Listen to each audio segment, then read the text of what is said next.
Praise the Lord.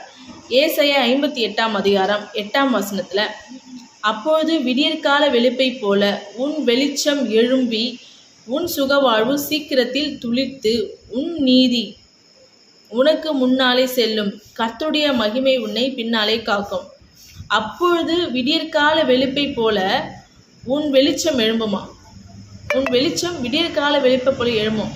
எப்பொழுதுனா ஏசாயா 58 அதிகாரத்தை முழுவதுமாய் நம்ம வாசிக்கும் பொழுது 3 வசனம் 4 நம்ம உபவாசம் போடும்பொழுது ஆண்டவர் என்னை பார்க்க மாட்டேன்றாரு, நாங்கள் எங்கள் ஆத்துமாக்களை ரொம்ப ஒடுக்குறோம், ஆனால் ஆண்டவர் எங்களை நோக்க மாட்டேன்றாரு நம்ம சொல்கிறோமா. ஆனால் நம்ம உபவாசம் எப்படி இருக்கிறோன்னா 4 வசனத்தில் இதோ வழக்குக்கும் நம்ம உபவாசம் பண்ணும்பொழுது வழக்காடுறோமா, வழக்குக்கும் வாதுக்கும் துஷ்டதனத்துக்கும் கையினாலே குத்துகிறதுக்கும் உபவாசிக்கிறீர்கள்.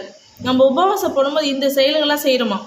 நீங்கள் உங்கள் கூக்குரலை உயரத்திலே கேட்க பண்ணும்படியாய் இந்நாளில் உபவாசிக்கிறது போல் உபவாசிக்கிறீர்கள்.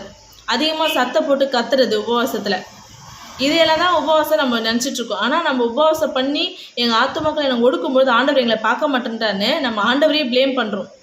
ஆனால் உண்மையான உபவாசம் எப்படி இருக்கணும்னு சொன்னால் பசி உள்ளவனுக்கு 7 வசனத்தில் இருக்குது, அக்கிரமத்தின் கட்டுகளை 6 வசனம் அக்கிரமத்தின் கட்டுகளை அவிழ்க்கணுமா. நம்ம ஜபத்தில் என்னென்னலாம் அக்கிரமங்கள் நடக்குதோ அந்த கட்டுகளை நம்ம அவிழ்க்கணுமா.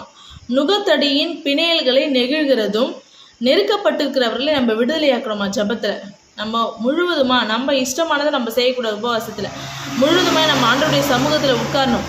யாரெல்லாம் நெருக்கப்பட்டிருக்கிறாங்களோ அவர்கள் எல்லாம் நம்ம விடுதலையாக்கணும். சகல நுகத்தடிகளையும் உடைத்து போடுகிறதும். யாராச்சும் பசியாக இருக்கு 7 வசனத்தில் பசியாக இருக்கிறவனுக்கு உன் ஆகாரத்தை கொடுக்கணுமா. உங்களுடைய ஆகாரம், நீங்கள் ஃபாஸ்டிங் இருக்கிறீங்க, உங்கள் சாப்பாடை நீங்கள் எம்டியாக இருக்கும்போது அந்த சாப்பாடை எடுத்து யாரெல்லாம் பசியாக இருக்கிறாங்களோ அவங்களுக்கு நம்ம கொடுக்கணும். துருத்துண்டை சிறுமையானவர்களை வீட்டிலே சேர்த்து கொடுக்கணும். வஸ்திரம் இல்லாத யாராச்சும் நீங்கள் பார்த்தீங்கன்னு சொன்னால் உங்கள் வஸ்திரங்களை நீங்கள் கொடுக்கணும். உன் மாம்சமானவனுக்கு உன்னை ஒழிக்காமல் இருக்கிறதும் அல்லவா எனக்கு உகந்த உபவாசம். மாம்சமானவனுக்குன்னா இப்போ யாராச்சும் ஒருத்தர் ஏதோ ஒரு ஹெல்ப்புக்காக நம்மளை தேடி வராங்க, அப்போ நம்ம வீட்டில் இருந்துட்டு இல்லை நான் இல்லைன்னு சொல்லு, இல்லை ஓடி போய் ஒளிஞ்சிக்குது, ஏதோ ஒரு விஷயத்துக்காக நான் இல்லைன்னு சொல்லுன்னு உன் மாம்சமானவனுக்கு உன்னை ஒழித்து கொள்கிறதுலாம் உபவாசம் கிடையாது. ஒழிக்காமல் இருக்கிறது அல்லவா எனக்கு உகந்த உபவாசம்ன்றாரு.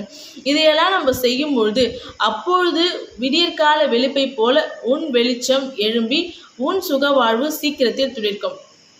கர்த்தர் தாமே இந்த வார்த்தையை ஆசீர்வதிப்பாராக. ஆமேன்.